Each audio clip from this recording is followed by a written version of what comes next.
ये बहुत बड़ा फासला है, क्योंकि मैं मुनाल तक सिर्फ 2 या 3 दफा गया हूं और रोजाना हम प्रैक्टिस करते थे। उन्हें कहीं मुनाल पे पहुंचे, मैंने मुनाल का हालत देखी तो वो वैसे पहले ही टूटा हुआ था। उसके बाद फिर मैं और ऊपर गया, वहां से अली अमीन गंडापुर साहब पिछली तरफ गए और उन्हें आइडिया था कि पहाड़ों की पिछली तरफ उधर खैबर पख्तूनख्वा का इलाका आगे शुरू हो जाता है। वहां से उन्होंने कहा जी कि मैंने गाड़ी के लिए पत्थर फेंके और गाड़ी नीचे मिली हमें, और वो गाड़ी के पास हम पहुंचे, पत्थर फेंक के हमने गाड़ी रोकी और फिर जाके बकौल अली अमीन गंडापुर साहब के वो उस गाड़ी के अंदर बैठ गए। तो गाड़ी में बैठने के बाद अली अमीन गंडापुर साहब ने गाड़ी को ले गए हरिपुर वाली साइड पे। उसके बाद वहां से उन्होंने कहा जी कि मैं ले गया उसको एबटाबाद वाली साइड पे, और फिर उसके बाद उन्होंने कहा जी एबटाबाद वाली साइड से आगे मैं गया जो है वो शांगला वाली साइड पे, और शांगला से स्वात वाली साइड पे। ये मैंने ट्रैवल किया हुआ रूट एक बनता है। शांगला से स्वात वाली साइड पे गया, मलाकड़ वाली साइड पे गया, वहां से स्वात मोटरवे पे चढ़ा। फिर उन्होंने कहा जी स्वात मोटरवे से मर्दान वाली साइड से होते हुए कर्नल शेर खान इंटरचेंज से वो मोटरवे पे पड़ गए जो इस्लामाबाद से लाहौर वाली मोटरवे है। अब ये सारा एरिया खैबर पख्तूनख्वा है। अली अमीन गंडापुर के बकौल उन्होंने पंजाब को और अवॉइड किया इस्लामाबाद को, और फिर वो पहुंचे पेशावर, और पेशावर में वो गए सीएम हाउस में। वहां उन्हें पता चला कि सूबाई असेंबली का इजलास इस वक्त चल रहा है, तो वो सूबाई असेंबली के इजलास में गए और उन्होंने तकरीर कर दी। ये है जी एज इट इज, जैसे अली अमीन गंडापुर साहब ने बताया वैसे। अली अमीन गंडापुर साहब ने तकरीर की वो आपने भी सुनी है।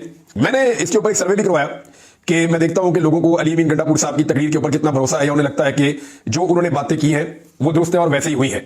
तो मैंने जो सर्वे करवाया उसका रिजल्ट है, मैंने सवाल पूछा था कि अली अमीन गंडापुर ने जो कुछ बताया आपके ख्याल में क्या वो दुरुस्त है? तो 75,000 लोगों ने इस पर अभी तक वोट डाले। 12% लोगों ने कहा जी जो अली अमीन गंडापुर ने कहा ठीक कहा, जबकि 88% लोगों ने कहा कि जो अली अमीन गंडापुर ने कहा नहीं वो ठीक नहीं कहा, वो दुरुस्त नहीं है। तो ये तो थी लोगों की राय। अब जो चंद सवालात हैं जो उठे हैं वो मैं आपको बताऊंगा, लेकिन पहले मैं आपको बताता हूं कि मैंने 2 सवालात उनसे लिटमस टेस्ट एक कहते हैं, आपको आइडिया हो जाता है ना कि एक्चुअली अली अमीन गंडापुर साहब के साथ क्या गुजरी है। मैंने बहुत सारे सवालात पूछे, यानी मैंने उनसे पूछा कि ये जो कपड़े हैं आपके, यही कपड़े आपने पहने हुए थे रात को? उन्होंने कहा नीचे आके मैंने कपड़े तब्दील कर दिए थे, मुझे दूसरे कपड़े दिए गए थे। तो फिर मैंने उनसे पूछा कि आज यही कपड़े पहन के आप पहाड़ चढ़े थे और पहाड़ उतरे थे? तो उन्होंने कहा हाँ मैं यही कपड़े पहनकर उस पहाड़ को चढ़ा था और मैं उतरा था, और फिर मैंने वहां से वो ली थी एक गाड़ी और उस पर मैं आया था। फिर मैंने उनसे कुछ और सवालात किए कि आप नजर उनको कैसे नहीं आए, आप वहां पे जो मौजूद थे। कुछ के जवाब मुझे लगा कि ये हो सकता है, कुछ के मुझे लगा कि ऐसा नहीं हो सकता। लेकिन चंद सवाल आते हैं जो लोग उठा रहे हैं। एक सवाल ये उठाया जा रहा है कि अली अमीन गंडापुर साहब को जल्दी क्या थी और वो अपने काफिले से अलग क्यों हुए? यानी जो मेन काफिला था, बड़ा काफिला था, उन्होंने सबको लेकर पहुंचना था, उनके पास इतनी बड़ी तादाद में लोग थे, एक दिन से ज्यादा टाइम गुजर चुका था और वो मौजूद थे, तो वो अपने काफिले से अलग होकर एक डिफरेंट रूट से क्यों पहुंचे, जबकि बहुत बड़ी तादाद में लोग कश्मीर हाईवे पे और फैसल एवेन्यू पे उनका इंतजार कर रहे थे। मैंने उनसे जब ये पूछा तो उन्होंने कहा कि यहाँ पे बहुत ज्यादा रुकावटें थी। मैं फौरी तौर पे डी चौक में पहुंचकर ये अनाउंस करवाना चाहता था कि अली अमीन डी चौक में पहुंच गया, तो इससे इदारों के लिए कंफ्यूजन पैदा हो जाती और इससे उनको एक लगता कि जैसे मैं पहुंच गया हूं तो ये ज्यादा बड़ी कामयाबी है, तो इसके बाद मेरा जो पीछे से काफिला आ रहा था उसको आसानी हो जाती। उनके बकौल उन्होंने ये इसलिए किया। लेकिन ये सवाल उठाया जाता है कि काफिले को अली अमीन गंडापुर को छोड़ना नहीं चाहिए था, उसके साथ रहना चाहिए था।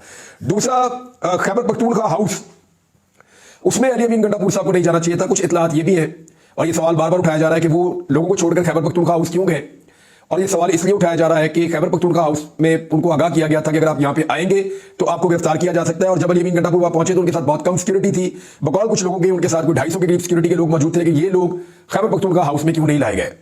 तीसरा जो है वो ये भी लोग कह रहे हैं कि अली अमीन गंडापुर साहब जब निकले खैबर पख्तूनख्वा हाउस से तो उनको बजाय इसके कि वो उस तरफ को पहाड़ों पर चढ़ते, उनको चाहिए था वो डी चौक में आते जहां पे पाकिस्तान तहरीक इंसाफ के वर्कर आसपास मौजूद थे।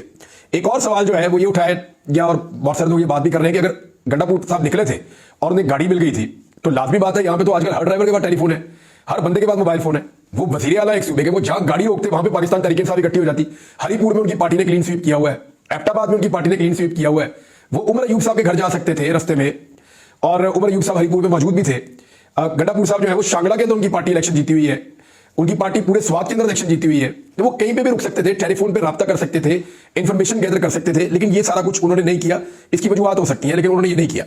एक और सवाल जो है ये कि अली अमीन की गैर मौजूदगी में कारकुनों के पास कोई हिकमत अमली नहीं थी, यानी कोई प्लान बी था नहीं। और जो लोग उस वक्त कारकुनों को लीड कर रहे थे, पार्टी के लीडर तो सारे गायब थे, रूपोश थे। वैसे भी एमएनए जो है वो सामने आ नहीं रहे, वो रूपोश है। तो ऐसी सूरत हाल में जो अली अमीन गंडापुर साहब की गैर मौजूदगी थी, उसके बाद कारकुनों के पास हिकमत अमली कोई नहीं थी। यानी कुछ साफियों ने यह बताया कि कुछ कारकुन तो ऐसे बेयारो मददगार थे कि जिनके पास जब फैसला हुआ कि यहां से वापस जा रहे हैं तो उनके पास वापस में किराए के पैसे नहीं थे। मुझे कुछ साफियों ने बताया और वो ये कह रहे हैं कि ये प्रॉब्लम हुआ था, लेकिन क्योंकि हिकमत अमली कोई नहीं थी, एक मैस क्रिएट हो गया। चंद सवाल और है। अली अमीन गंडापुर साहब ने यह कहा कि मोहसिन नकवी साहब का जो स्टेटमेंट है उसको अली अमीन गंडापुर साहब ने उसकी तौसीक कर दी कि जी हमारे पास नहीं थे और हमने अली अमीन गंडापुर को गिरफ्तार नहीं किया, जबकि उनके भाई कह रहे थे कि मेरे भाई को गिरफ्तार कर दिया गया। पाकिस्तान तहरीक इंसाफ कह रही थी कि अली अमीन गंडापुर एक मिसिंग पर्सन है। ये सवाल भी मैंने उनके सामने रखा। मैंने कहा जी आपके भाई कह रहे हैं, बाकी सब लोग कह रहे हैं, तो ये लोग क्या झूठ बोल रहे हैं और मोहसिन नकवी सच बोल रहे हैं? तो उन्होंने कहा जी और उसके बाद मैंने उनसे पूछा कि ये जो आपकी पार्टी ने धरने का ऐलान किया, इसके बारे में आप क्या कहते हैं? कहते जी मुझे धरने का नहीं पता था, मुझे सिर्फ ये था कि मैंने डी चौक पहुंचना है। इमरान खान ने कहा था कि अली अमीन तुम अकेले भी पहुंचे तो डी चौक पहुंच जाना।